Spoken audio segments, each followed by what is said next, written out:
This is one of the most important videos I have ever done, and I am going to explain things that nobody goes through, and watching this video may give you a clear path to exactly where you need to go in the future. See, most of the viewers, i.e. you guys, are working a job at the moment or are in a situation where you're self-employed, running something on the side and making things work just about. I realized one of the biggest lessons at the age of 25 years old, and I want to share it with you. I was working a job in a recruitment company and I was making good money. I was making more than £70,000 a year. In my job, I was making more than £3,500. I was making commission, I had a basic, and so I was doing really well, technically speaking. And I'm going to tell you exactly how much £70,000 a year is take home after tax and deductions. Take home, how much was I making exactly? But let me ask you a question. Well, how much is £30,000 a year? Working a job, how much is that take home after tax and deductions? £30,000 take home after tax and deductions is £2,073,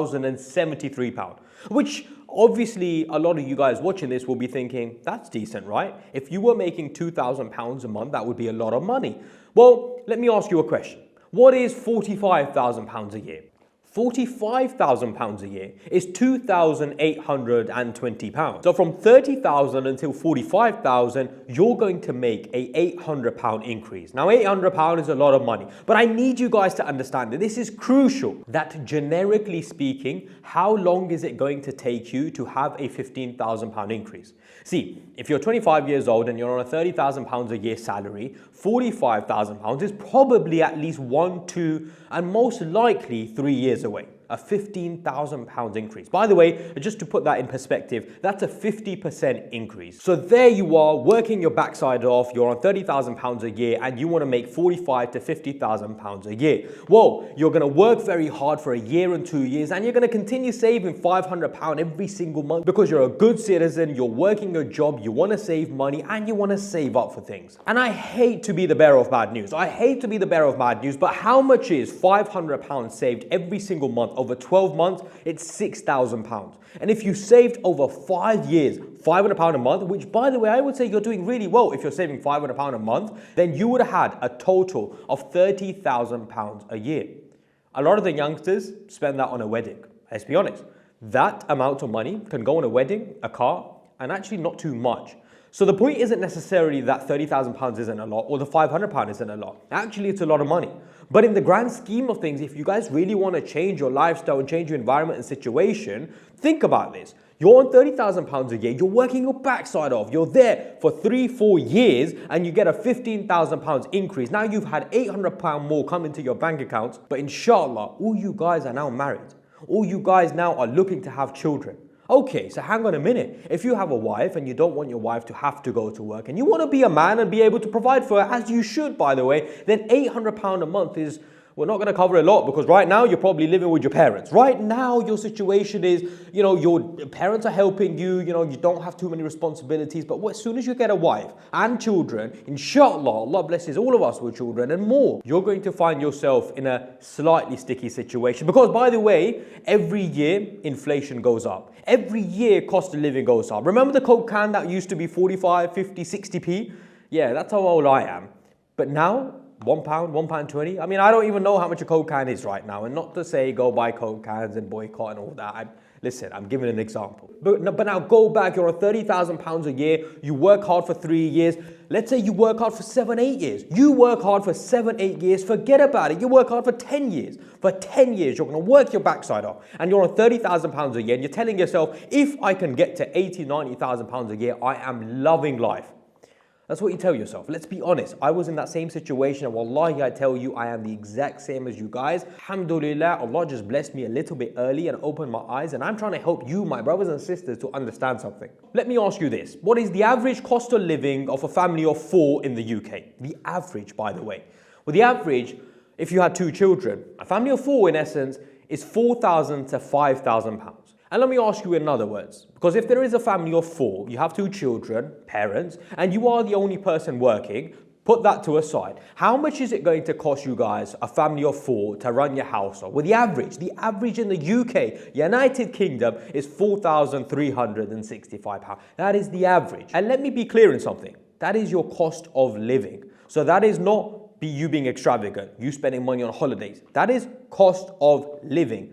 My brothers and sisters, that is the cost of you guys living. Now, I know many of you guys will be like, well, actually, I'm doing fine. That is true because maybe you're up north, maybe your cost of living is less, maybe a parent has given you a house, maybe someone is helping you, whatever the situation. But the reality is this, and I promise you guys, as the younger brothers and sisters, ask your older uncles, aunties, brothers, I promise you they will turn around and be like, yeah, cost of living is crazy. So then back when I left my job, right? Back when I left my job, I can't remember exactly how much I was making at the time because taxes were a little bit different. But assuming right now, if I was on a £70,000 a year salary, I would be taking home £3,942. And so, according to the data, cost of living, by average, I wouldn't actually be by average, I'd be under average on £70,000 a year.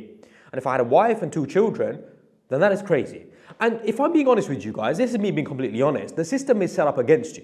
Because all you guys watching and listening to this right now, the system expects you and your wife both to go to work. So the brothers watching this, if you want your wife to be comfortable at home and be in a safe and comfortable environment and not have to work, right? Then you need to make about £4,000 to £4,500. And I could go into the expenses, but I promise you guys, £1,200, £1,300 rent, £500, £600 bills, £400, £500 at least per kid. You spend a little bit on car, you spend a little bit on petrol, you spend a little bit on bills. So much money goes out so quickly. And I promise you guys something. A lot of you guys watching this right now are far from reality. And I am just trying to explain reality to you. I want you to be saved because a lot of you guys are between 18 and 25 watching me. As soon as you get to 30, 35, reality kicks in. You understand the reality. Electricity and gas, it's not cheap. I'm not here saying working a job is actually bad, but I will say something. That I do believe that working a job for 35 years is bad. Working a job from 25 until 65, 70 years old, it is bad because what are you going to do? I mean, £100,000 a year, how much is that to you guys take home? It's £5,167, which is a lot of money. Let me be clear on that. It's good and you will be comfortable. There is no doubt about it.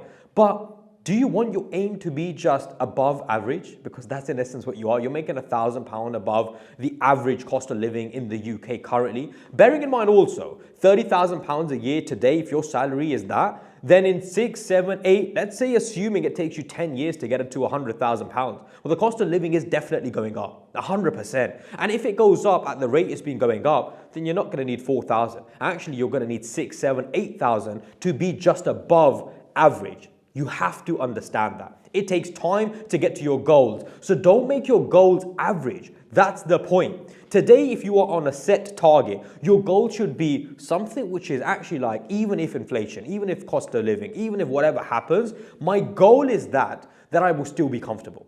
And currently, your goals are too small. That is the reality. Your goals actually aren't big enough. And I'm sitting here trying to motivate you guys and understand the basics that if you get to a certain amount, you'll be surprised. You're still a little bit worrying about the bills. You're still a little bit, you don't want a ticket. You don't want the boiler to mess up. You don't want your tires to go wrong. And that is exactly why the importance has to be put on setting something up for yourself. The importance has to be on a side hustle, a side whatever, a future business, working towards something. I mean, what is the bad thing that can happen in that? I don't get anything out of telling you guys to try to do something for yourself, achieve higher, have higher goals, have higher targets. And you know what? I will sit here day in, day out, trying to give you guys value as much as I possibly can and learn from my experiences because, wallahi, I tell you, it makes me super happy when I see you guys succeeding and telling me that you guys succeeded because of a video I did 2 years ago. So make sure you like this video and make sure you share with your family or friends. Make sure you let everyone know that this is a problem and you guys have now understood it and taken it all in. And let me know in the comments how this video benefited you guys. Barakallahu feek. Assalamu alaikum.